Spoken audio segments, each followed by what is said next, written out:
Buenos días para toda la audiencia que nos acompaña, nos escucha y comparte nuestras reflexiones en el día de hoy, miércoles 18 de junio, jornada matutina de análisis, reflexión y estudio eh, académico acerca del conflicto armado en Colombia, ya que nos hemos propuesto con este equipo de trabajo a reconstruir la memoria histórica de muchos hechos reales que ocurrieron y siguen ocurriendo dentro de la dinámica de la agresión comunista contra Colombia, la agresión comunista armada.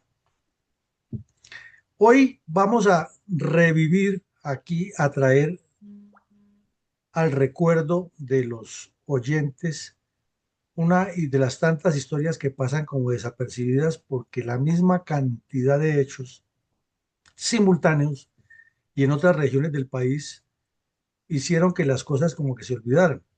Y nos referimos a la cuadrilla Aldemar Londoño del EPL, que duró exactamente 8 años, incrustada en el sur del Putumayo, en los municipios del Valle de Guamués o La Hormiga, como se conoce más usualmente, Puerto Asís, Puerto Leguízamo, y con muchas incursiones en el extranjero, inclusive causándole agresiones físicas a las Fuerzas Armadas del Ecuador. Pero como lo veníamos resaltando hace ya varios meses respecto a este grupo EPL, casi nadie recuerda y no identifica bien eso. Por lo tanto, es fundamental para comprender mejor el contexto y la dinámica del conflicto. Entremos en materia. Mi coronel, ¿cuál es la importancia geoestratégica del área seleccionada en el departamento del Putumayo por la cuadrilla Aldemar Londoño del EPL para desarrollar el trasiego criminal del Partido Comunista Marxista-Leninista? Bueno, vemos en el mapa eh, que el departamento del Putumayo tiene dos características. Una es que en la parte occidental está pegado contra la parte más oriental de la cordillera que aún no se ha trifurcado. Por ende, allí es montañoso,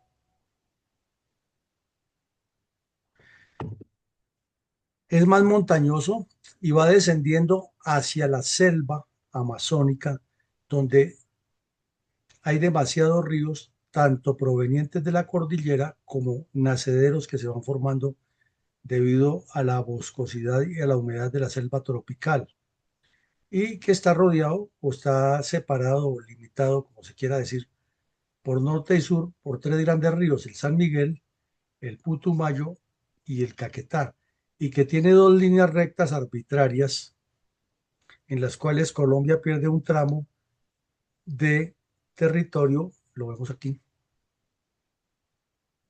donde el río San Miguel es cortado abruptamente sobre un mapa, no en el terreno, y no se prolonga Colombia debido a las malas decisiones de los dirigentes políticos, que el río San Miguel siguiera bajando hasta donde se encuentra con el Putumayo. Eso es territorio colombiano por cualquier lógica. Pero gracias a la pésima negociación de nuestros diplomáticos y a la avaricia ecuatoriana, nos robaron ese pedazo de territorio y se quedaron con él.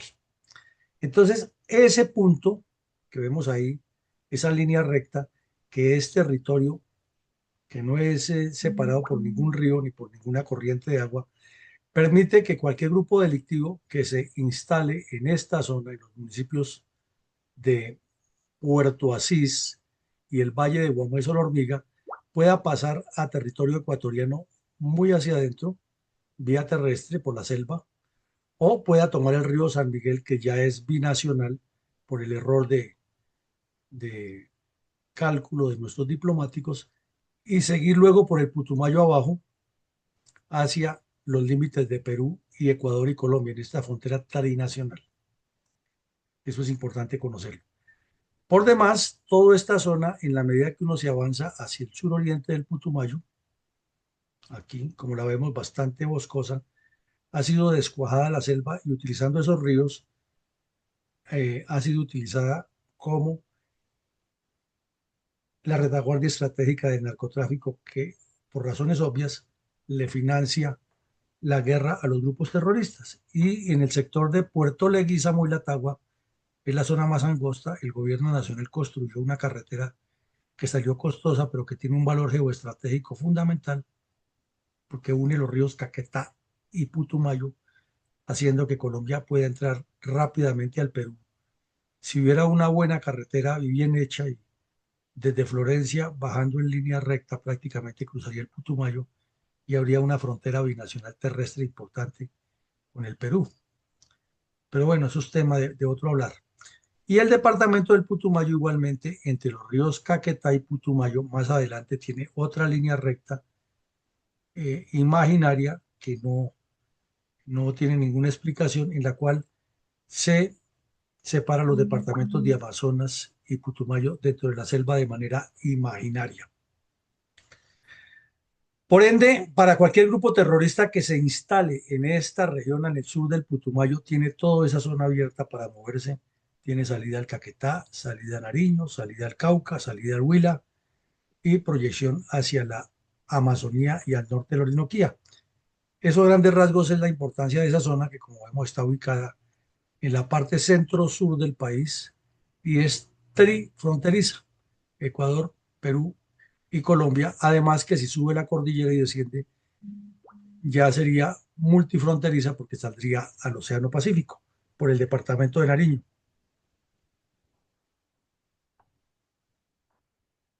¿Por qué podemos afirmar que el laxo y por siempre cuestionado mandato de Belisario Betancur Cuartas tiene una enorme responsabilidad en el crecimiento matemático y geométrico del grupo narcoterrorista EPL y en particular de la cuadrilla Aldemar Londoño?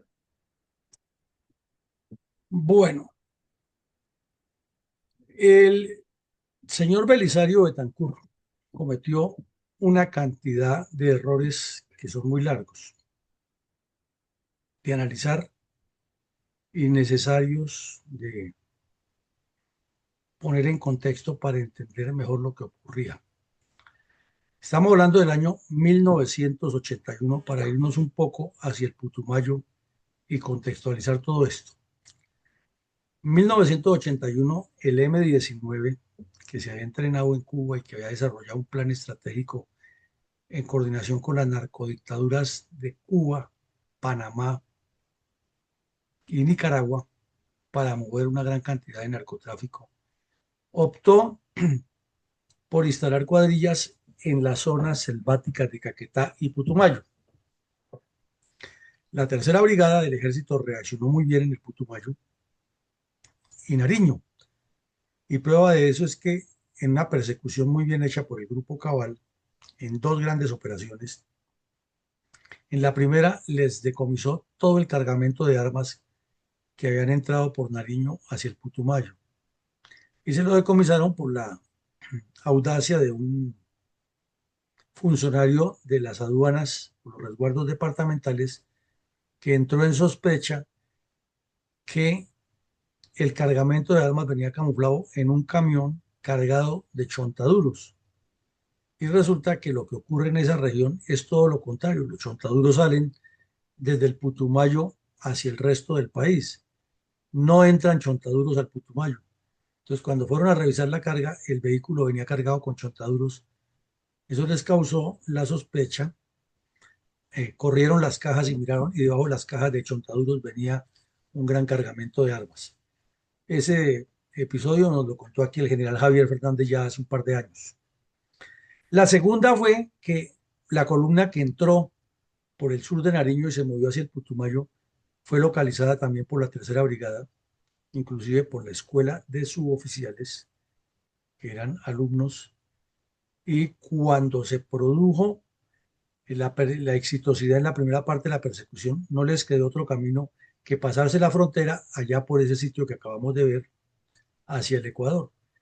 El ejército ecuatoriano operó en coordinación con el de Colombia y los bandidos, cuando se vieron cogidos, tuvieron que entregarse todos y ahí estaba toda la jefatura del M-19. Estaba Carlos Toledo Plata, Duplá, un poco de bandidos de esos fueron detenidos todos.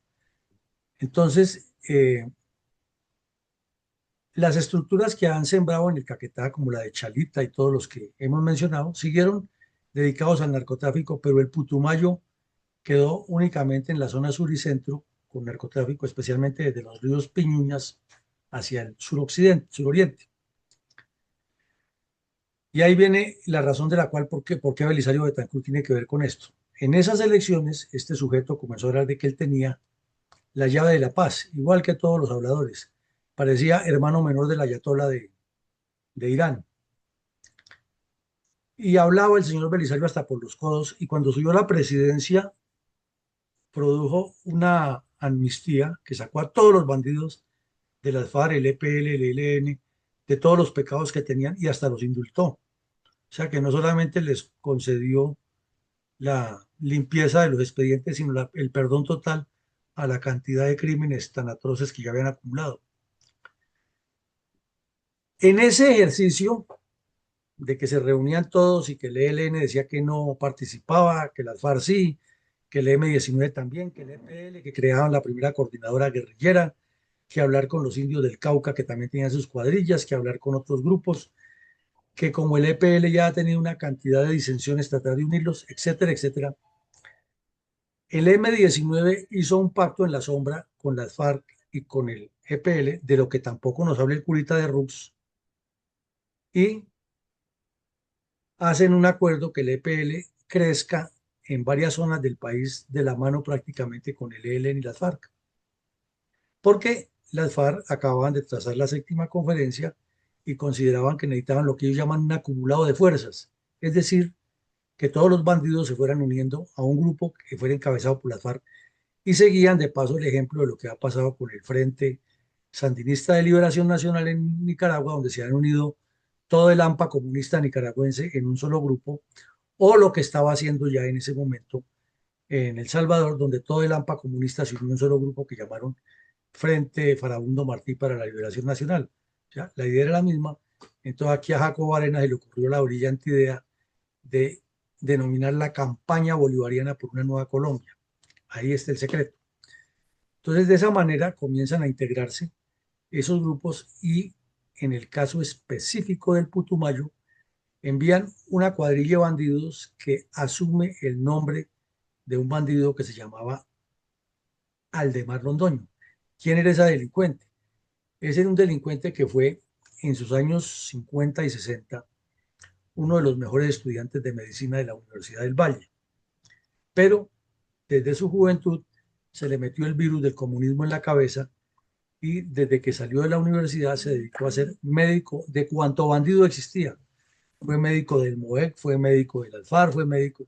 Cuanto bandido llegaba a la zona del Viejo Caldas, él era el médico porque estaba con ellos. Finalmente, cuando el EPL inició su formación y tuvo de entrada, porque eso no fue mucho lo que se demoró para tener la primera escisión luego de que el MOEC se desarticuló, este bandido hizo parte de las cuadrillas del EPL.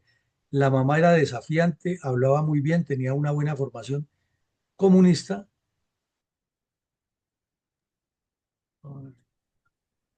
Ya regresó. Sí, sí, pero me toca colocar Ajá. la ayuda. Parece que, bueno, después nos toca unir esos archivos. Ay, ay, ay. Entonces, la mamá de este bandido, del tal Aldemar Londoño, salía y negaba y desafiaba a las autoridades y cada vez que le preguntaba, bueno, por si su hijo está en el exterior, ¿por qué no nadie sabe dónde está? Y contestaba, no, es que eso lo deben saber la inteligencia militar que me tiene espiada y que se roban las cartas que él me envía y por eso yo nunca sé nada de él. O sea, igual a la mamá de Camilo Torres, más bandida que el propio hijo. Eh, Y en medio de todas esas andanzas, pues fue dado de baja en combate, en algunos de los combates que tuvo el EPL, que entre otras cosas lo guardaron en silencio esos delincuentes. Entonces, con el paso del tiempo necesitaban ponerle un nombre a esta cuadrilla y digamos que 20, 25 años después de esos hechos, o 15 años, que no se sabe la fecha exacta, de la muerte del bandido, entonces bautizaron la cuadrilla del Putumayo con el nombre Aldemar Londoño. Simultáneamente, como vemos aquí, de una cuadrilla, una guerrilla que eran, en ese tiempo les decían los cascareros. Cascareros era un grupo de bandidos porque el EPL no terminaba de recomponerse en una asamblea cuando le aparecía otra decisión. Y los que dirigían eso eran los bandidos Calvo, que eran dos hermanos, eran cuatro hermanos, perdón, una mujer inclusive entre los tres, y los tres otros hombres. Y aquí vemos en la foto, eran los que siempre dirigían esa agrupación criminal. O sea que además de ser un grupo comunista descompuesto, era una asociación para delinquir familiar. Pero tenían fuerza porque ya se han metido en el narcotráfico y en la extorsión y el secuestro. Y miren ustedes cómo fue creciendo durante el desgobierno de Belisario Betancur y casi todo el desgobierno de Virgilio Barco, pero como no tenían una estructura sólida, sí llegaron a ser el segundo grupo con más gente inclusive que el M-19, después de las FARC, y más que el ELN, y ubicaron zonas que cualquiera diría, pero son zonas específicamente de las FARC, como el Meta, el Huila, el Putumayo y el sur del Tolima, ahí los vemos. Y estuvieron, alguna vez mencionamos aquí que cuando intentaron ingresar al Meta, ahí en los límites de Cundinamarca y Meta, en el sector de Guayabetal, fueron sorprendidos por el ejército y habían llevado una caleta con dinero que la habían enterrado en esa zona y nunca apareció esa caleta. Y por esa razón, cuando ya hubo unas desmovilizaciones, fueron bandidos de esos a buscarla y a todos los asesinaron las FARC, porque las FARC también estaban buscando esa caleta. Lo cierto es que perdieron una gran cantidad de dinero de esa época y nunca apareció. O alguien la encontró y se la llevó, en todo caso no quedó en manos de los bandidos. Esa es una historia aparte. Entonces volvemos al tema, es que crecieron con toda esta cantidad de cuadrillas que vemos ahí, unas que ya existían y otras que fueron apareciendo, como la Jesús María Alzate, la Francisco Garnica, la Pedro León Arboleda, la Libardo Mora Toro, que todavía tiene algunos rescoldos allá en el Santander, la Oscar William Calvo, que fue creada durante ese proceso en memoria de este bandido, que en una vendetta de narcos y de bandidos lo asesinaron aquí en Bogotá, en una farmacia, cuando estaba de negociador de paz, entre comillas, con Belisario Betancur. Otra la Carlos Morales, otra la Ernesto Rojas, que era el alias de este bandido, hermano de Oscar William Calvo, Jairo Calvo Campo, y su alias era Ernesto Rojas y también lo eliminaron en las vendetas de narcos. Bernardo Ferreira Grandez, Bernardo Franco, Jaime Cardona, Ricardo Torres, Pedro Vázquez Rendón y Luis Hernán Posada. Eran cuadrillas regadas por todo el país, pero sin ninguna disciplina, porque ya lo hemos repetido hasta la saciedad.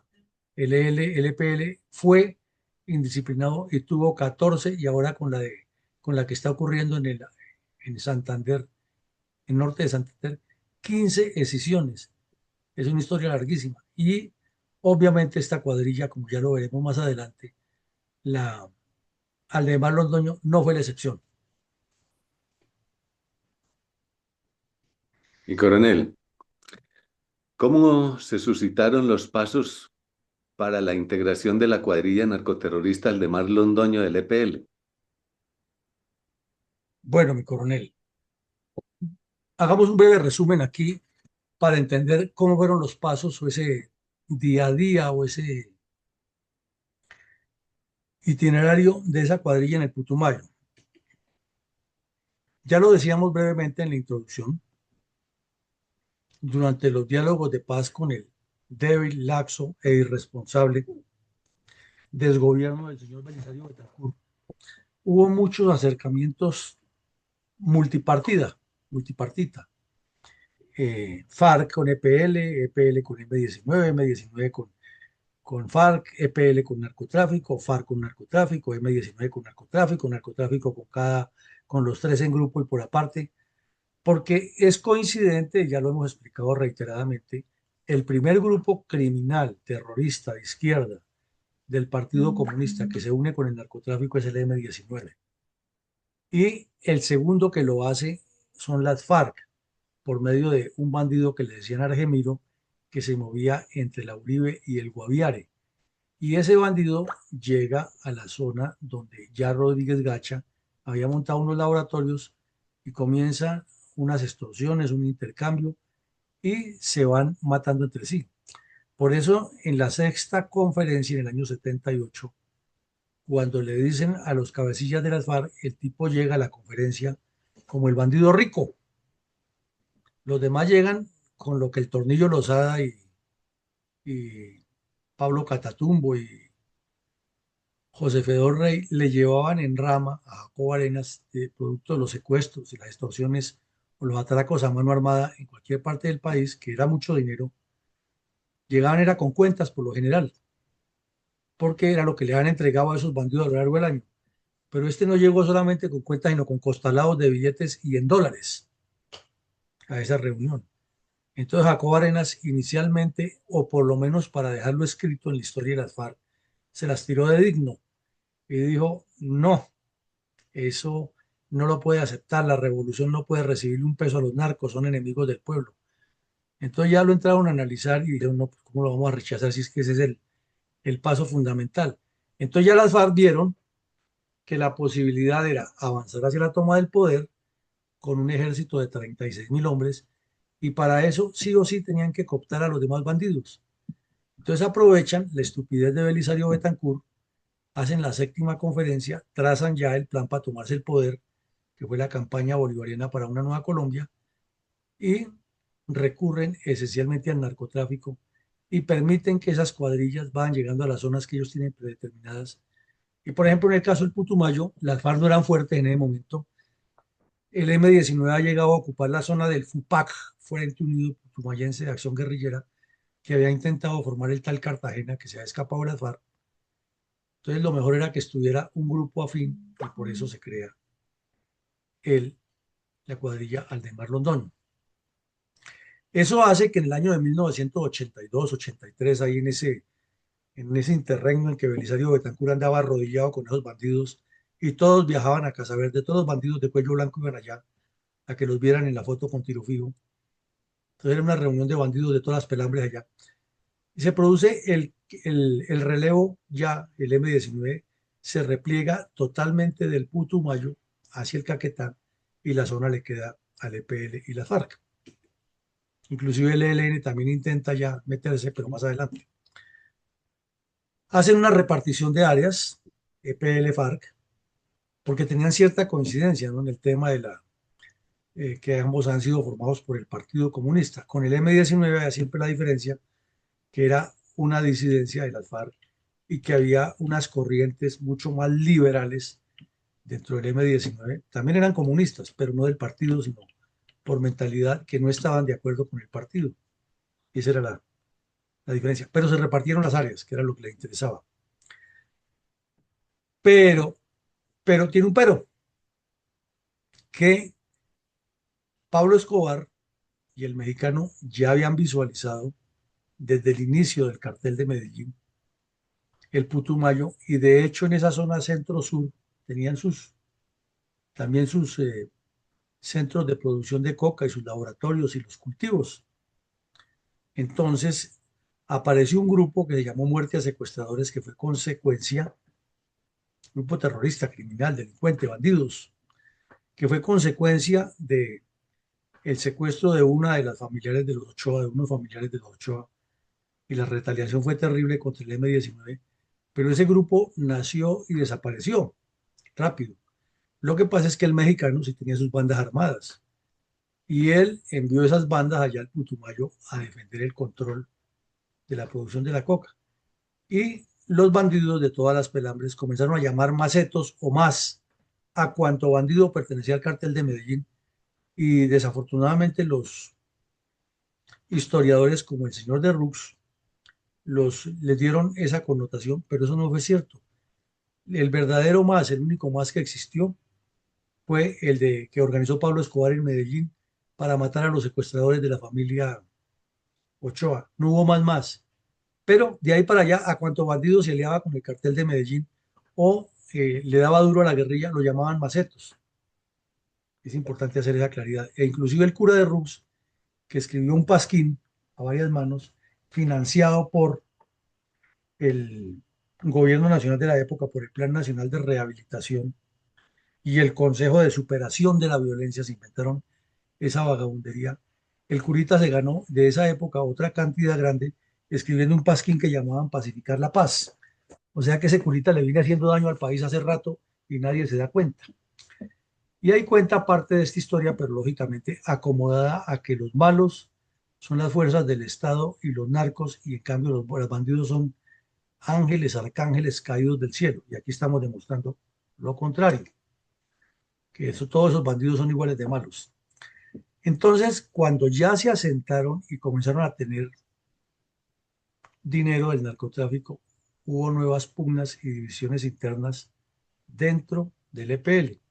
Es que analicemos, si ya tenían divisiones internas cuando eran una guerrilla que sobrevivía de la extorsión a la minería y a los secuestros y atracos a mano armada, y se dividían entre ellos, imagínense ahora que tenían dinero del narcotráfico a raudales en varias regiones del país, si no se iban a formar cuadrillas dentro de las cuadrillas. Y eso pasó con el EPL.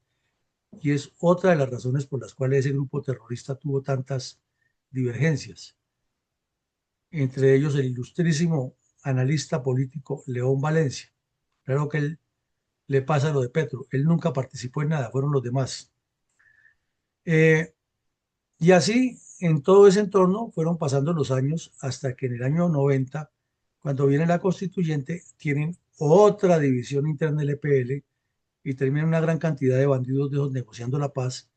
Y entonces entre ellos se acusan es que los que han dicho que eran revolucionarios lo único que buscaban era ser senadores para ir a robar como los políticos de siempre.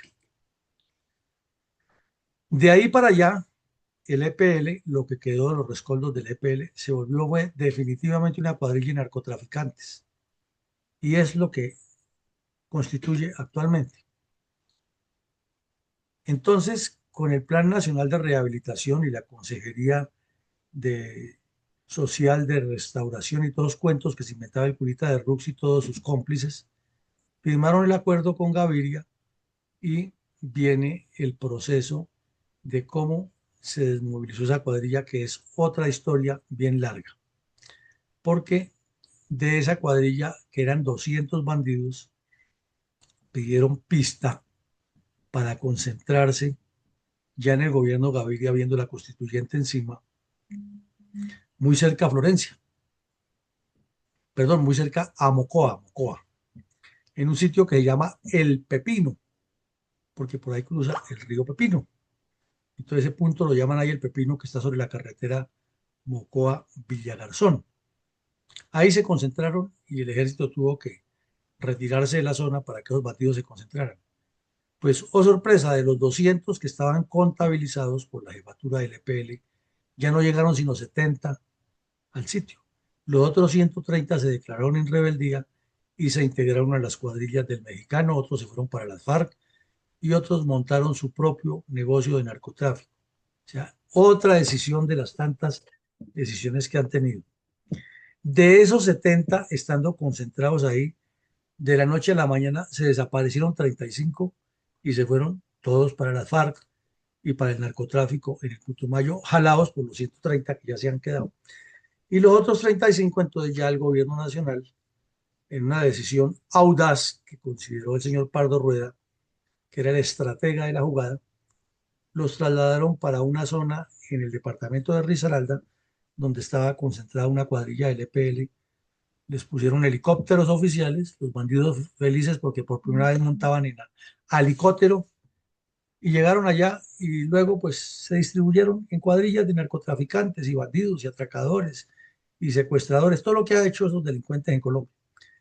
Entonces, a grandes rasgos, ese es el trasiego criminal de la cuadrilla que sintetiza que el EPL es un grupo narcoterrorista descompuesto y que lo que ha hecho a lo largo de 60 años en Colombia es causar terror, zozobra, violencia con el cuento de que son la revolución comunista de la línea china.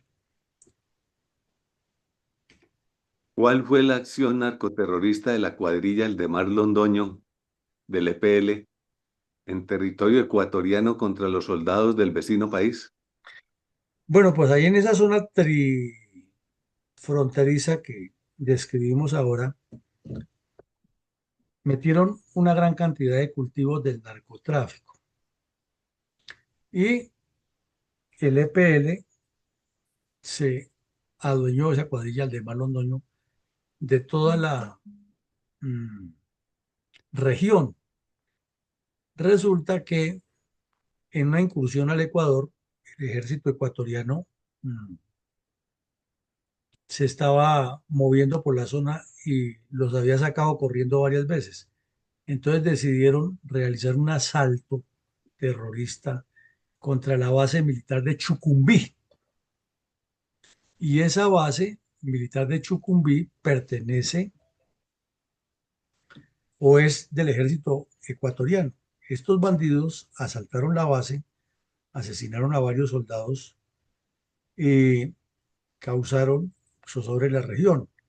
En la reacción, los soldados ecuatorianos dieron de baja a un par de bandidos, uno de nacionalidad ecuatoriana y otro de nacionalidad colombiana, a quien le encontraron en sus bolsillos una tarjeta de identidad militar de reservista. Había prestado servicio militar en Colombia este bandido y había sido compañero del tal Capera, o sea, era uno de los que ha infiltrado el M-19 al ejército cuando infiltró a Capera y a otros.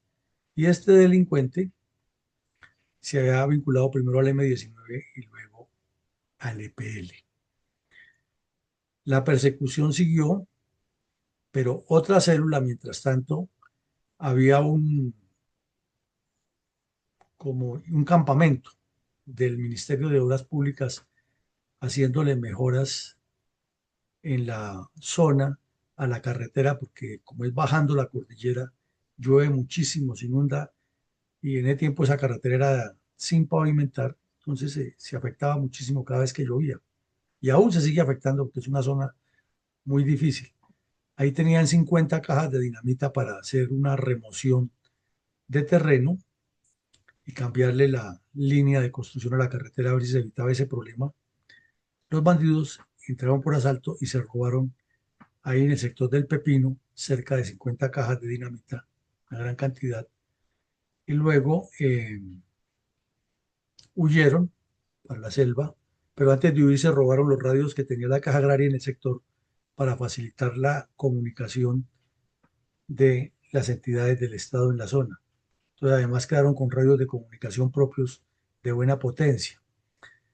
Eh, la reacción del Ecuador fue mover una unidad aerotransportada a la zona.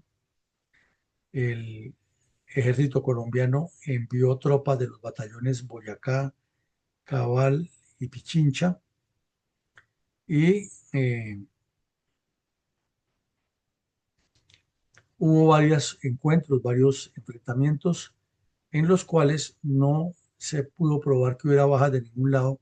Sin embargo, se encontraron algunas huellas de sangre en las que posiblemente hubo bandidos heridos. Pero esa fue la primera acción que fue terrible porque ya cruzaron la frontera y tal vez es la primera vez que la guerrilla colombiana atacaba en territorio ecuatoriano. Todo por narcotráfico. ¿En qué circunstancias de modo, tiempo y lugar se produjo el hallazgo de la guarida principal de la cuadrilla Aldemar Londoño del EPL en el Putumayo a comienzos de 1990? En una de las tantas escaladas que hacían en ese momento, porque ya en 1990 estamos hablando que era coordinadora guerrillera Simón Bolívar, o sea que todos obedecían a un solo mando central desde Casa Verde y realizaban las acciones de manera coordinada en todo el país.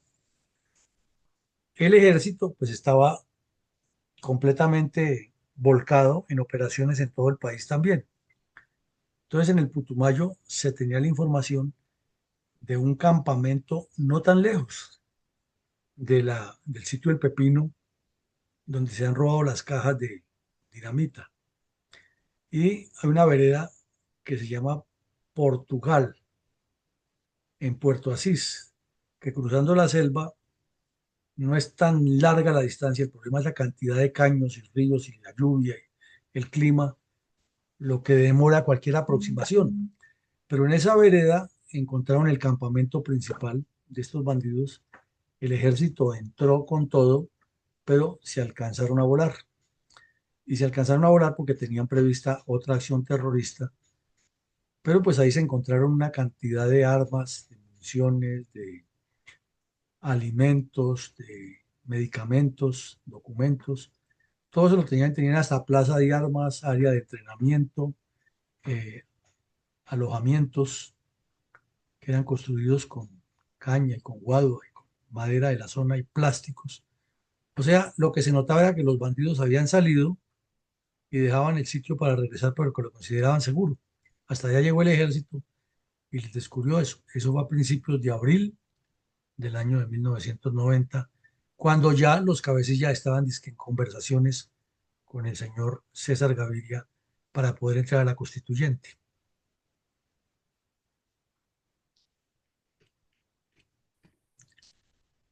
¿Cuál fue el contexto de la masacre perpetrada por narcoterroristas del EPL cerca del caserío de Puerto Umbría en el Putumayo a comienzos de 1990, mientras sus cabecillas nacionales descaradamente le mentían al país acerca de la supuesta intención de firmar la paz por parte de esa agrupación criminal?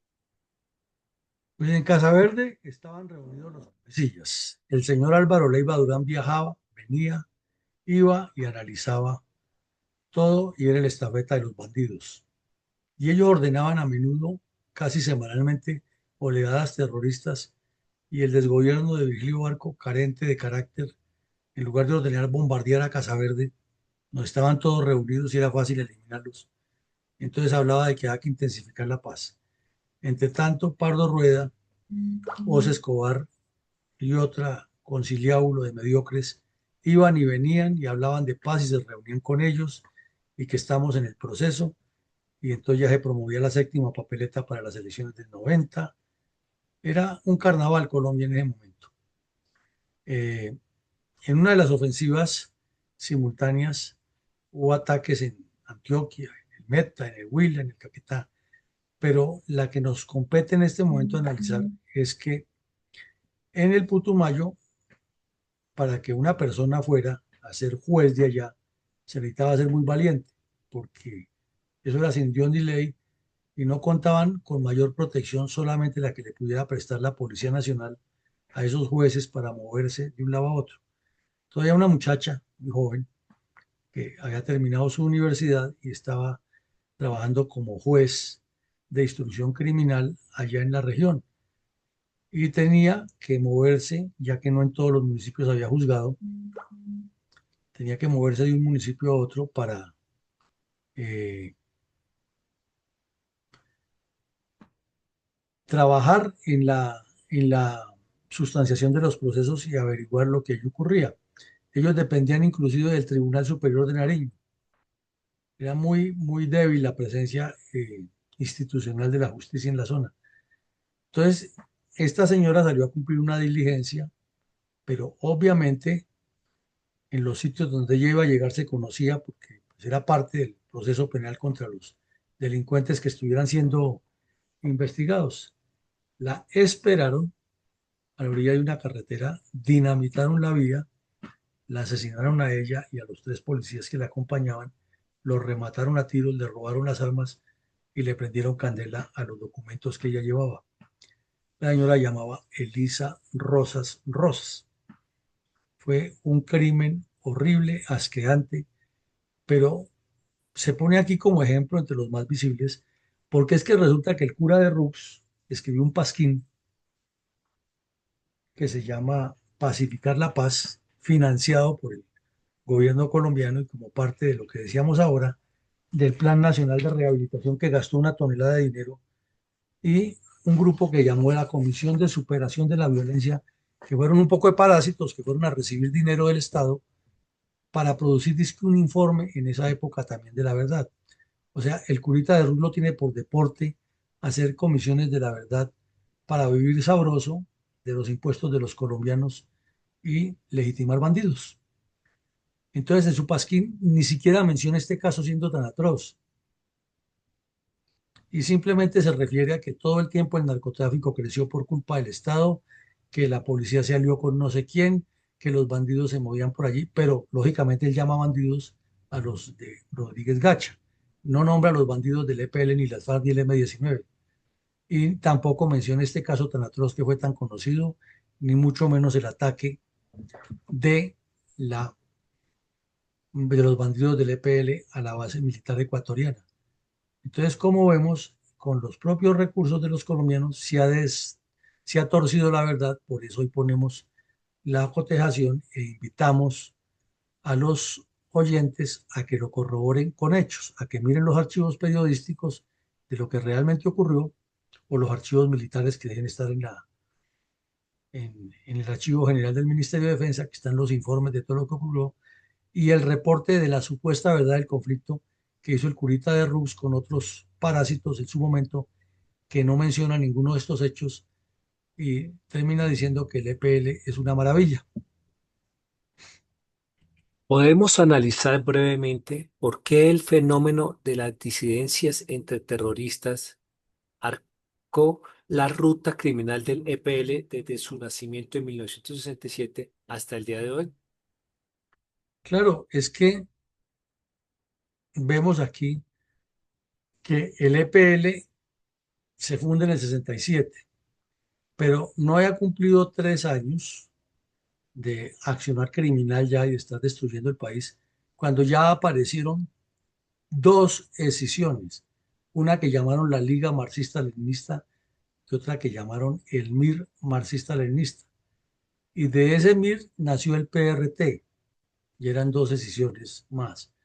Y otro que llamó el Marxista-Leninista Maoísta de línea china y albana.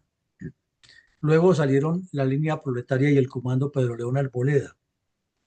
Y luego crearon un grupo aparte que se llamó el Ala Rural Frente Che Guevara, que estuvo en todas esas zonas y que tuvo cobijo por parte de las FARC. Entonces ahí vemos una cantidad de bandidos en menos de 15 años de existencia se dividieron. Y recordamos también que el MIR y el PRT formaron Patria Libre e hicieron parte de la Unión Camilista de Liberación Nacional y luego se separaron y de ahí salió el honorabilísimo analista político León Valencia.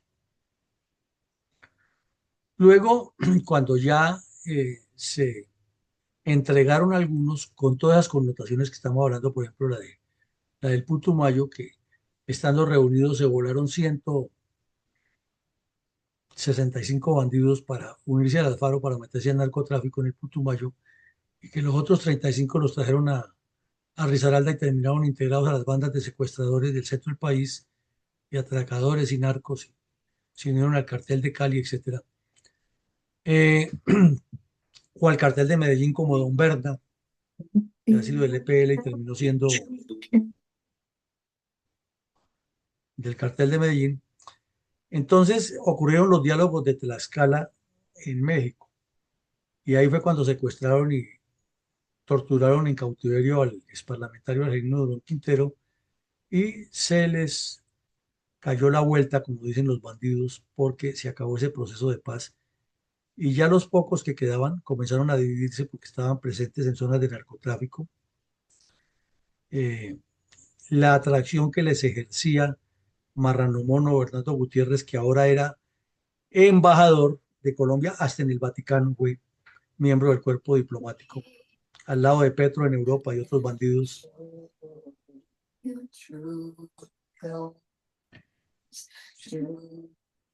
Hay un micrófono abierto.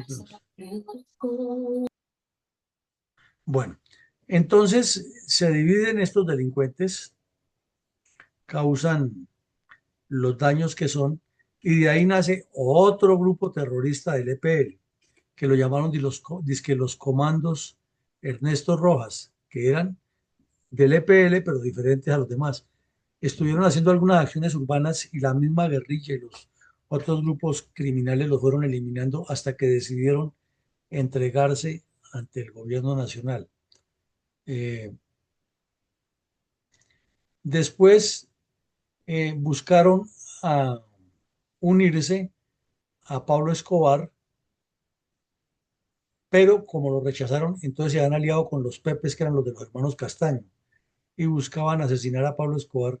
Afortunadamente se les murió o sea, no lograron el objetivo, pero terminaron todos unidos a las AUC de los hermanos Castaño. Una historia larguísima.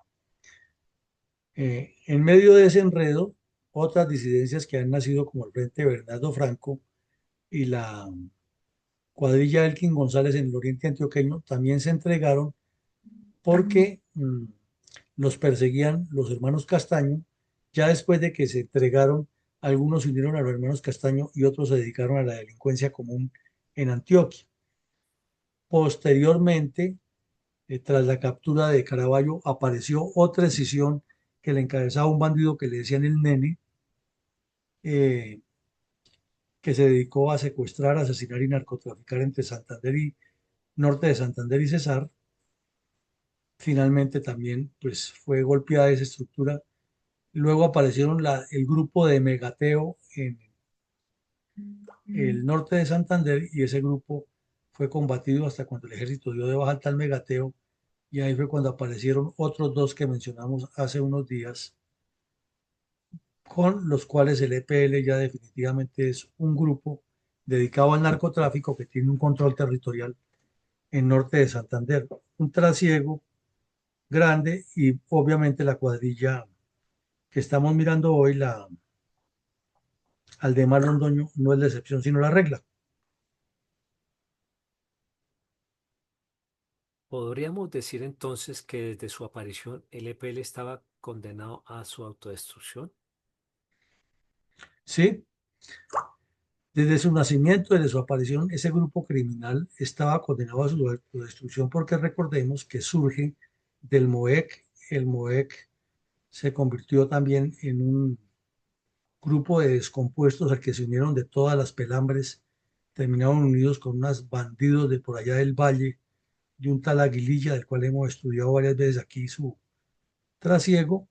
Luego se dividieron en un grupo que se fue para Vichada y otro para Arauca, ya los golpearon. A su regreso se asentaron en diferentes regiones y cometieron sí crímenes terribles como el atentado en el batallón Palacé en Buga en el año 61, eh, las cuadrillas de Tulio Bayer en los límites de Colombia y Venezuela. De allí se partieron y nació el MOIR y luego las excisiones que hemos mencionado. O sea, es un grupo que desde el principio nació con indisciplina revolucionaria, con los altibajos que tuvieron del apoyo de la dictadura de Mao Zedong, que luego les volteó la espalda, y con unas divergencias muy de fondo con el Partido Comunista Colombiano, y ya después divergencias por el narcotráfico. Eso desde luego no lo cuenta el curita de Rux en La Supuesta Verdad. Con reverencia, admiración y absoluto respeto en memoria de todas las personas que fueron asesinadas por los bandoleros que desataron la oleada de violencia tripartidista contra los colombianos en la década de 1960, especialmente la barbarie causada por el EPL.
¿Tiene credibilidad y futuro la paz total de Petro si vemos en detalle el resonante fracaso de sus livianos negociadores con los grupos narcoterroristas a lo largo de 7 décadas de violencia política contra los colombianos? Pues a juzgar por los Sí, hechos, señora. a juzgar por los resultados, no, no tiene ninguna posibilidad de éxito, porque aquí estamos hablando de 1990. Estamos viendo cómo impunemente un grupo narcotraficante y criminal asesinó a una juez de la República y a unos policías que estaban cumpliendo con su función. Un grupo que lleva 8 años dedicado al narcotráfico en el Putumayo y que ha sembrado era una estela de terror y en una extraña lucha contra los narcotraficantes por territorialidad y control de las rutas, y luego unido a ellos, y luego un gobierno débil, laxo y carente de claridad, que en el afán de firmar lo que fuera, los transportó y los unió con el M-19 de lo que hacía parte del señor Petro. Entonces, si esos bandidos continúan hoy en armas, en el Catatumbo, a donde Petro le fascina ir a prometer hasta universidades en el aire, siguen delinquiendo, ¿qué posibilidad de paz va a haber si desde que eran bandidos todos se conocían y destruían el país?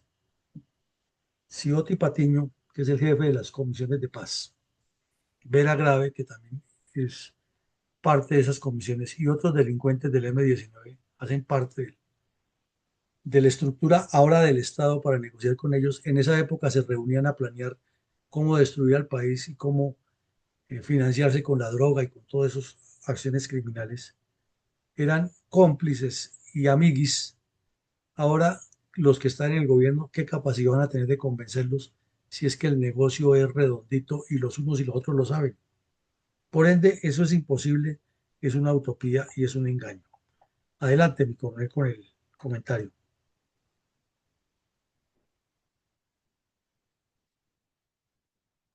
Mi coronel, me preocupa cada vez que se firma un pacto o un acuerdo, los resultados de estos mismos.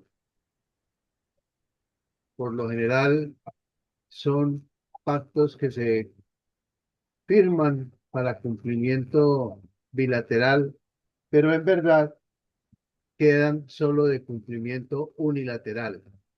Ese es el título de mi comentario para el día de hoy. Acuerdos bilaterales de cumplimiento unilateral.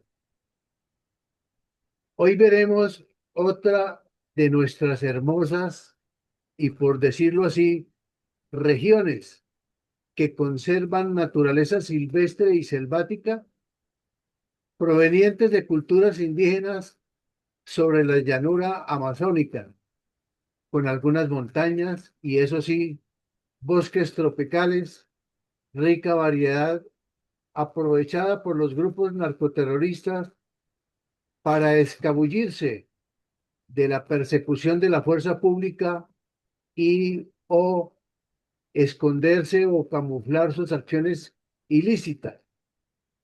Tiene una gran riqueza hidrográfica y de recursos naturales, tierras aptas para la ganadería y hasta la agricultura es benigna, pues hay cultivos de cacao, café, plátano, yuca y maíz, entre otros, dado el clima tropical y las abundantes precipitaciones que se presentan. Pero aquí está el principal motor que moviliza la economía, fruto de las regalías provenientes de la explotación petrolera, pues poco a poco se han ido descubriendo nuevos pozos ricos en este aceite. Al estar ubicado al suroeste del país fronterizo con Ecuador y Perú, limita con el Cauca y el Caquetá por el norte, con Caquetá y Amazonas por el oriente y con Nariño por el occidente. Su localización le da puesto de importancia tanto para los cultivos ilícitos como para las rutas del narcotráfico que deben proteger, por exigencia de los carteles de la droga. Así se pierden algunos barriles de aceite en cortinas de humo que facilitan estos menesteres. Total, la importancia geoestratégica de Putumayo trasciende el aprovechamiento de la riqueza petrolera de la región y la forma de aplicar el miedo y la amenaza a esta industria mediante extorsiones y secuestros, voladuras y demás acciones terroristas. Sabemos y entendemos que los principios del EPL tienen fidelidad al maoísmo, siendo el brazo armado del Partido Comunista Colombiano marxista-leninista. Incursionó en el Putumayo con la misión de ejercer influencia sobre las explotaciones petroleras, pero su principal potencial hace lugar en el norte con los departamentos de Antioquia, Córdoba, Sucre y Magdalena Medio, pero algo también por el Valle del Cauca. La cuadrilla que tratamos hoy hace relación al nombre de Aldemar Londoño, un integrante de esta chusma que fue dado de baja en combate con el ejército.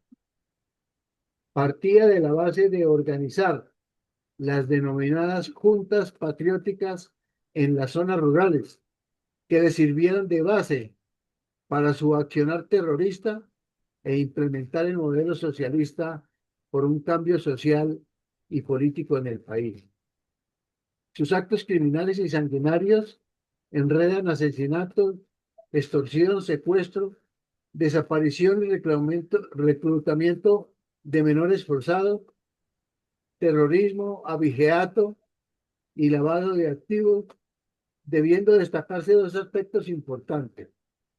El primero hace relación con el crecimiento e importancia que adquirieron en la zona por efecto de los intereses personales y particulares de los gobernantes, que solo pensaban en reconocimientos, reelecciones y premios Nobel de Paz. Y el segundo hace relación a la lucha por el control territorial contra los otros grupos narcoterroristas en sectores abandonados por las FARC algunas veces, que debían ser tomados o cubiertos por el EPL o el ELN.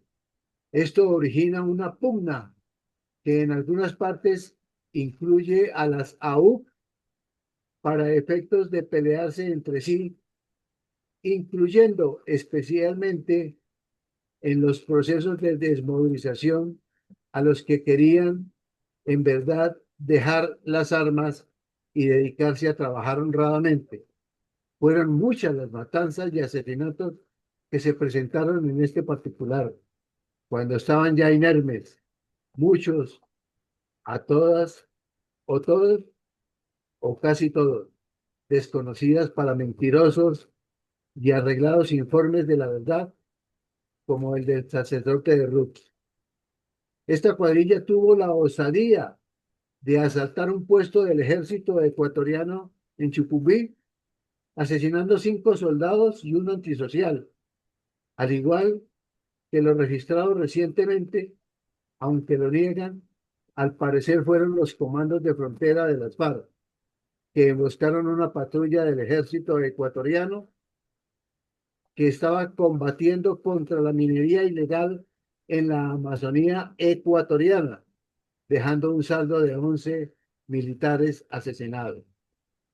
Como vemos, con pacto o firma de papeles o acuerdos que rezan mentirosamente lo declarado en la OEA, la guerra en Colombia ha terminado, que es harta de mentiras la que nos viven vendiendo para tapar otras actividades fraudulentas, deshonestas, solo para sus bolsillos y con la convicción de que o no se van a cumplir bilateralmente o el beneficiado siempre será el narcoterrorista para quien hay toda clase de prebendas, curules y onerosos sueldos y gastos de representación. Y vaya y díganle algo, es totalmente peligroso porque ya son angelitos y la culpabilidad es solo de las legales fuerzas militares y de policía. Finalmente, no vayamos muy lejos. El gobernante de turno en nuestro país promete ante los prelados de la iglesia y junto al presidente del Congreso bajarle el tono a las disputas políticas.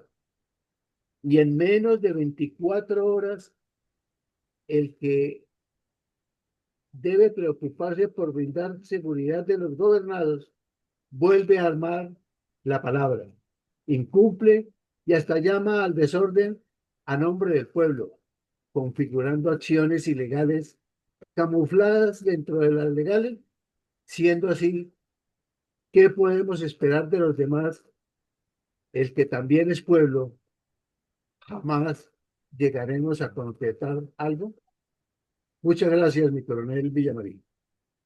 Muchas gracias, mi coronel. En síntesis, problema de conducción política, problema de concepción de Estado, problema de claridad, problema de saber contrarrestar la desinformación, problema de infiltración de elementos clave de la subversión dentro de los elaboradores y colaboradores de la supuesta verdad, y problema del pueblo colombiano que no se ilustra, no entiende y que es presa de toda esta manipulación.